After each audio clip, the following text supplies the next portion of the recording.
that I've covered, I kept an open mind, and there were candidates on the Democratic side that I could consider voting for. I can't do that now. And that it fits in with what you're writing in your book. So that the party has gone so extreme, and they want to destroy traditional America absolutely on every front. There isn't one thing that the Democratic Party wants to keep intact. And I'm saying to myself, aren't we the most successful nation in the history of civilization? I believe we are.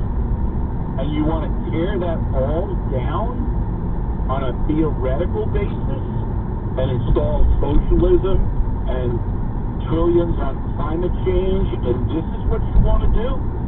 No. It's a real danger, particularly to the American worker, who, 70% of Americans, Kennedy, I don't know whether you know this stat or not, but I did this week as well. 70% of Americans earn $100,000 or less. And the myth that the wealthy are running wild, there aren't many millionaires and billionaires.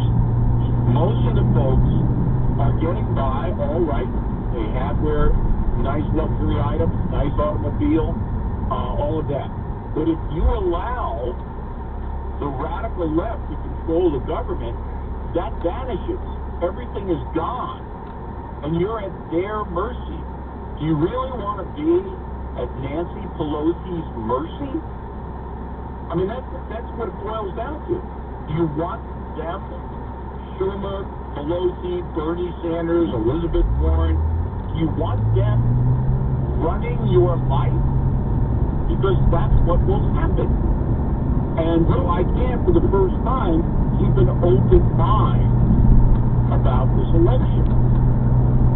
I think what you're saying, I'm paying very, very close attention. I think this is really profound, what you're saying. Now, my observation, I say a little bit differently, but I think we're in the same place, is you always would watch, and I think Donald Trump was the exception. He said what he meant. He did what he said he would do. He didn't go right and then move to the center. He just stayed Donald Trump. That's a rare exception.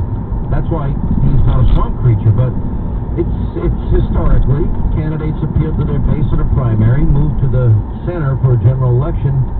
Biden went back and doubled down to get Bolshevik Bernie's economic plan and plagiarized it. And AOC's, he's pledging trillions to this new Green Deal madness. And O'Rourke, the gun confiscation guy, is his gun czar. And then you got Pelosi and Schumer. We didn't know enough about them. 125 years, the three of them combined failed.